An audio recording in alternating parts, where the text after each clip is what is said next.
Now, 5 elements of a landing page.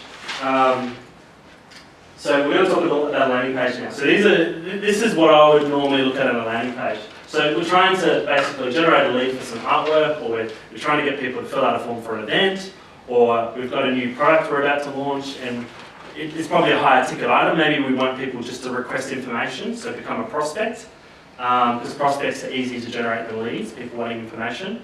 Or we're doing a workshop. We're trying to get more people to come in and do a workshop. It's a training event. A landing page is normally broken into these elements. So headline.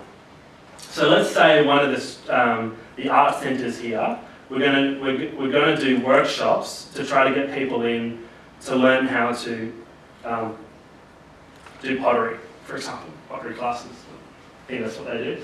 So the headline would be discover how to do pottery like the experts. The question is, have you been interested in pottery, but want to know the ways on how to do that, for example.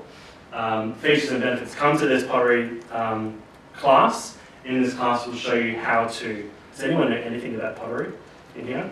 So what would you learn how to do with pottery? Hand throw, hand build, wheel work. Yep. Yeah, glaze. Yep, how to glaze. This is great. How to, anything with the word how to. And I can do all of this stuff in this $15 workshop. Call to action.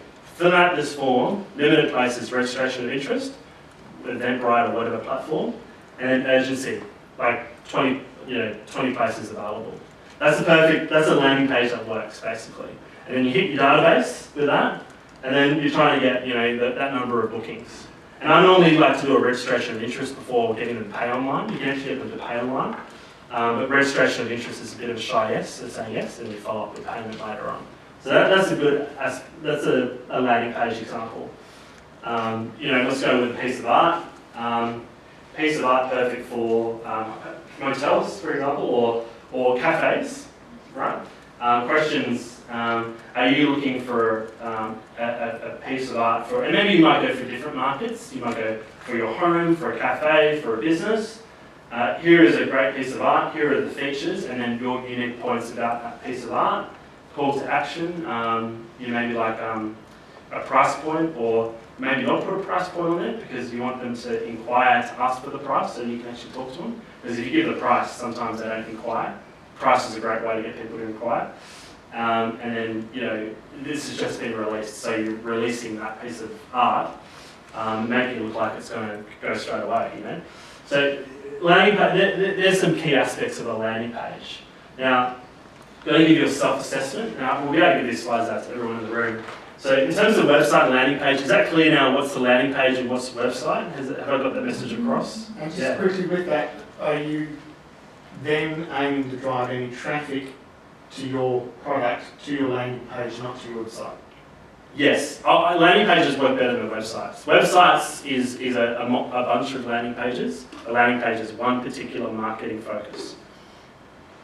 But it all ties together because you need the website. And some people have their landing pages on their website because they get a lot of traffic go to the website, click here, and then they go to the latest events page, which would take them to the events landing page. So the two things can work together quite well. So here is some self-assessment about your website and your landing pages.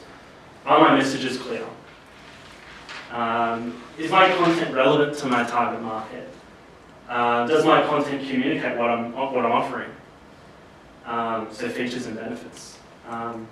Does my design assist with online conversion? So is it encouraging people to fill out a form or maybe enter their name and email address with an incentive to get more information about something? Do I have a strong opt-in? So an opt-in is exactly that. They're opting in for something. Is it easy for people to respond to for what I have to offer? There's no form on that. If you're trying to sell something and there's no form on there, it's not easy because they have to click on the phone number. If you have a form, it just makes it easier for them to respond.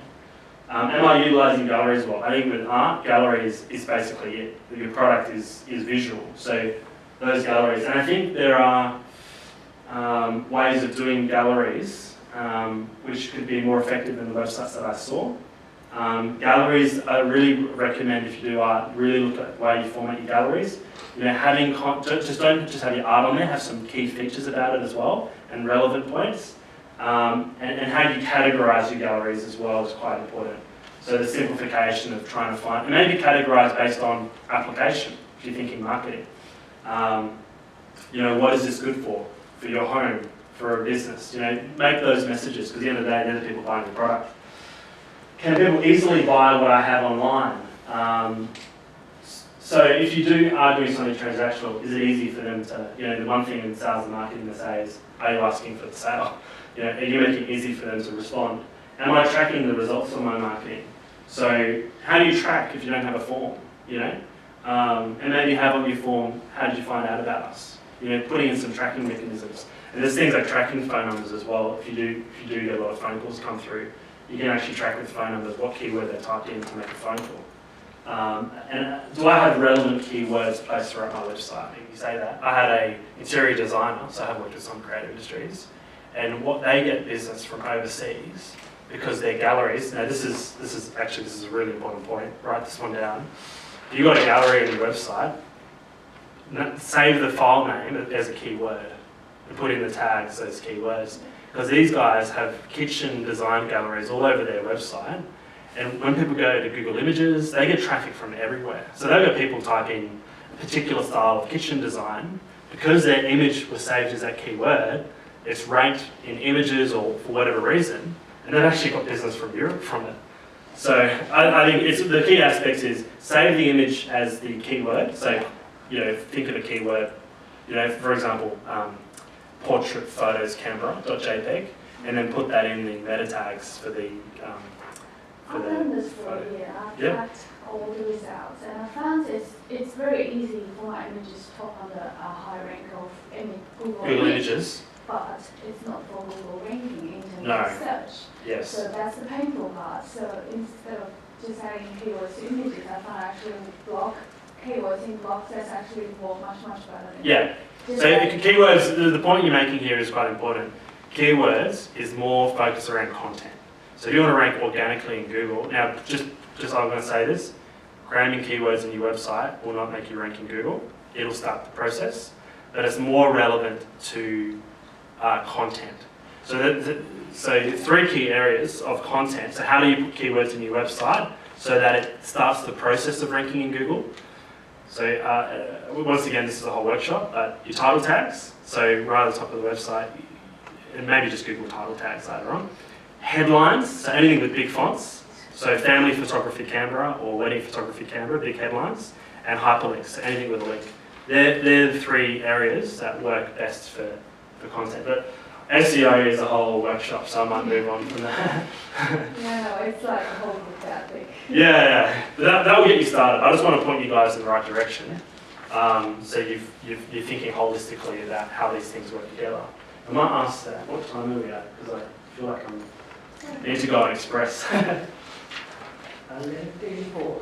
Okay, good. We've got an hour. So, Will you be talking about yeah, go for it. in terms of keywords and text and hovering over, so you actually don't, like I was just thinking, you might not want a lot of text on your website, but to be able to supply text, how you actually do that? Well, look, at the end of the day, we can do this by big rocks. We can get into all the specifics of those things. But I think these are the big rocks. Let's talk about this. I'll pause. I think the website is obviously a big rock in terms of your marketing. It's quite an important thing. So I think we've got time, so let's spend a little bit more time on this. So what I'm going to do is I'll answer that question. So hovering text over photos. So the big rock here is content. So one thing I'll really recommend you to do is you're going to come up with you're going to look at these websites, you're going to have all these ideas. So how it works is you need to have a good content management system. So a lot of these content management systems, the old way of building a website was you'd go to a web developer and you'd say, can you make my text toggler, or can you do a gallery? And what they would do is they would go in and they'd find all these different plugins and build your website. Now WordPress is a really good open source content management system.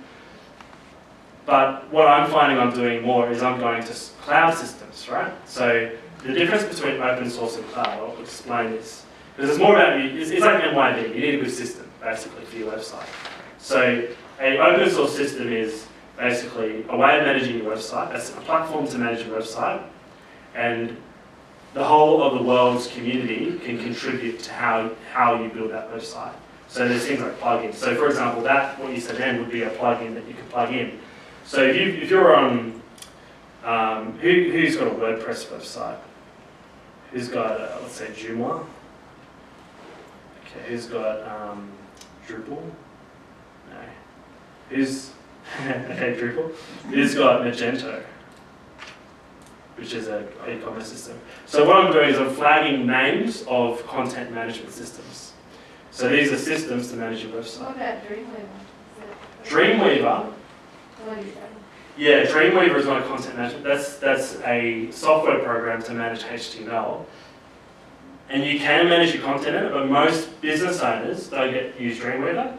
Someone sets up a website in Dreamweaver, and then you plug in a content management system. So you're actually quite a savvy person if you're using Dreamweaver. Have you used Dreamweaver to manage your website? Yeah, that's great. Now, in terms of design, so I'm going to give you some really good advice right now, okay, about a website, because I know this is a big thing for people. If you're a small business, I'm going to save you thousands of dollars.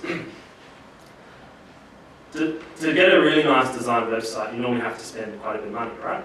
Now, the more cost-effective way of setting up a website is getting a good design. Let's break it into some key things. Getting a good design and also plugging in a good content management system. Now, to get a designer to do a design can be quite expensive for a small business. So there's an Australian guy who put this website together called themeforest.net. What is it? Themeforest.net. Has anyone heard of ThemeForest yet? Yes, I had a look at it. I use that for all my clients' Yeah. websites. The awesome thing about ThemeForest is you can get a brilliant, amazing design for your website for $15. Now, once again, we're only talking a design. You still need to plug in a content management system, but just the design. There are systems out there which I don't really like Wix. Who's heard of Wix? The Wix template. Wix is like a free, you buy a template. It's not that. A theme for us is you're buying the design. Once you have the design, you need to choose a content management system to put it into. Now, the things that I've talked about, so let's say design for conversion, that's more about how you're going to take that design you bought and actually make it conversion friendly. There's one thing I will say about ThemeForest templates, they look good, but you still need to add in those conversion elements. So the most cost-effective way of setting up a website is buying a design. ThemeForest have thousands of really great designs. Buying it, but actually working with someone to then reformat that and start adding in marketing elements. Once that's done, you then need to plug it into a content management system. Now, so it's a couple of terms here, open source versus like a cloud product. All those systems we talked about before are open source content management systems. I used to use those. I actually use an Adobe product. I think the way things are going to go now is cloud. So software as a service. So software as a service is basically you're subscribing to a software package which has all of that functionality in it and it's supported. Sorry, you asked Is me. that what Shopify is? Yes, Shopify is a perfect example of a cloud product. Now, if you're not a technical person, right, and you're just like, this is too much information, I'd probably go with something like that because it's well supported, they have videos, training. The one that I use is an Adobe product, and it's got in there a content management system, it's got in there email marketing, it's got in there an event management system and e-commerce. It's similar to Shopify, but it has a few more modules. But what I'm trying to stress here is do the research. It's not as simple as just going and getting a website done. You've kind of got to look at the different platforms and then go, how am I going to manage that over time? And do I want to be using 3 or 4 different platforms? And which is the technology section. So that's what I just said then, that's going to potentially save you a lot of money. Because that took me a lot of time to work out. But those things you spoke about before, so if you're kind of looking at websites, you're going, well, I want a hover system, right? Well, how that works is if you're in WordPress, you look for a plugin for that. And then you get a WordPress developer to plug that in. The good thing about the software as a service like Shopify and this Adobe platform I use, a lot of that stuff is already created. And it's more of you can just click and apply it, which is better for a non-technical person. So you've got a lot more power to be able to manage your own website simply with these software as a service products. But if you are, like WordPress is great for like blogs and content-driven websites. But it depends really what your options are. So if I was kind of like I was disappointed with my website and I wanted to we're not talking marketing, we're just talking practical here. I'll just be asking those questions. What content management system should I use? How can I get a design done cost effectively? What are the different elements of the design that I need to incorporate? And one of the things I like to help people with is something called a blueprint. So before you even touch a website, a blueprint is basically planning your website, right? So one thing that I find is quite helpful is wireframes. So this thing over here is a wireframe. So before you even touch your website project, just have a look at websites and draw some of these wireframes and go, okay, I want a website. So this is a landing page, but I want a website.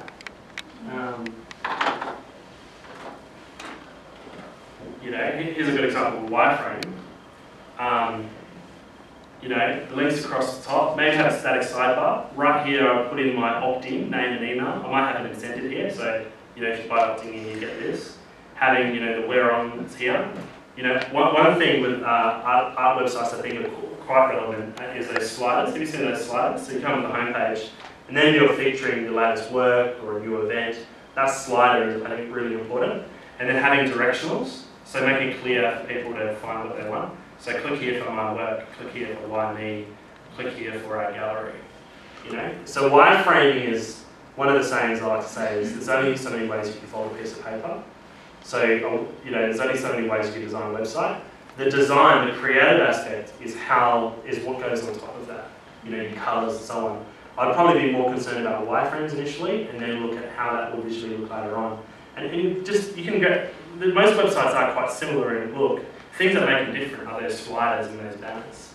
So it's not as complicated as what people think it is. The other thing as well is, just wanted to draw this. I think and I saw this at a lot of websites in New York, for artists that jump on some sites, the galleries are quite important. So I think the way I look at a gallery, we've got that similar wireframe, and one of the links would be my gallery. Having gallery categories, so having that's why I asked for the name of the work before, is maybe having a little banner and the name of the work, they click on that. So, but you might, this is if you're clicking straight into that particular gallery, but you might also have types of galleries. So you might have your work, but categorize that into, this is good for lifestyle, this is good for cafes. You make it easy for people to find your work. And then once they click on there, a lot of people just have photos, where I think content was a bit neglected. So having the photos, and maybe if it's like a sculpture, what do you call it? Sculpture. You might have a few angles, and then having some key features right next to it, and then that form. So I think galleries are how you do galleries is critical for your actual website, not your landing page stuff, but when people actually are looking at your work.